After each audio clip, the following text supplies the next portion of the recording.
Kita harus melihat ini dari sudut jangka pendek dan tentunya jangka panjangnya. Jangka pendek tidak ada satupun perusahaan yang bahan pokoknya dan komponennya itu diimpor dari China yang tidak terkena imbas dari COVID-19 ini.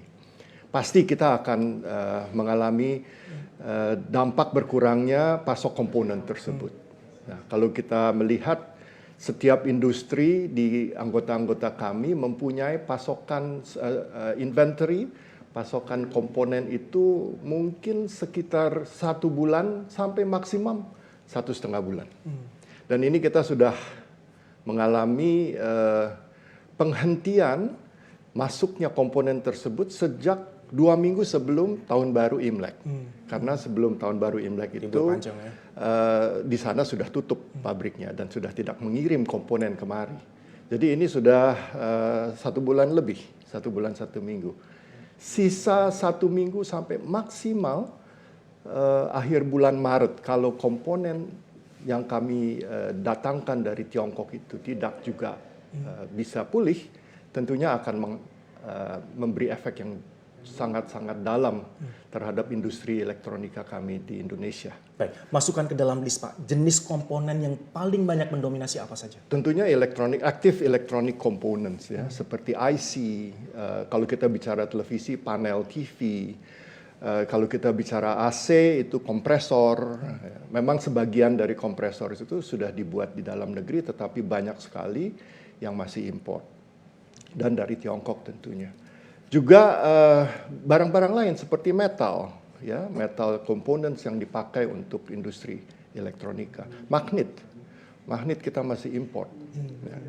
Jadi ini semua adalah kalau dilihat dari struktur industri elektronika kita, mungkin dari nilai itu antara 40 sampai 80% komponen itu diimpor. Dan sebagian besar importnya itu dari negara Tiongkok. Ya, dikatakan nothing is like the Chinese. Kalau kita berbicara mengenai mitra dagang paling strategis, karena orang-orang dari negara China ini mereka paling tahu yang kita mau, dan dari sisi harga memang mereka yang sangat kompetitif. Sekarang kita mulai berkutat dengan pertanyaan substitusi dari negara lain ini mana saja ya, dan benarkah Indonesia juga sebenarnya bisa menyediakan sebagai tadi channel-channel substitutor, mengingat sebenarnya kita juga bisa memproduksi relatif, tapi dengan harga yang tentu saja relatif jauh lebih mahal. Begini ya Elmo, apa yang diharapkan oleh konsumen sebenarnya?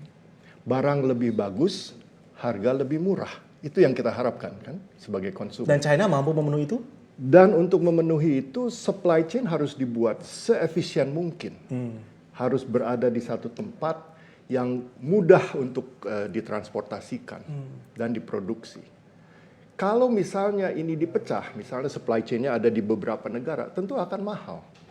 Oleh karena itu, raksasa-raksasa produsen elektronika dan komputer dunia itu memusatkan semua produksinya di satu tempat.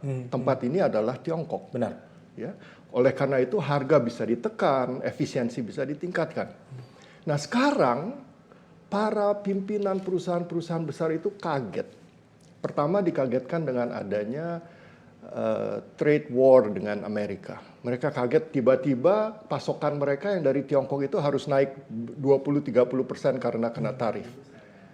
Ini ditambah lagi dengan COVID-19. Ya. Ya. Jadi saya melihatnya beginilah. Dari sisi supply chain, memang tidak ada negara yang sehebat Tiongkok saat ini. Tapi ke depannya, nah ini kita harus melihat jangka panjang, dan saya ingin sekali mengajak pemerintah melihat, jangan kita kaget dengan keadaan yang short term ini. Ini kesempatan untuk Indonesia, ya, untuk mengambil opportunity.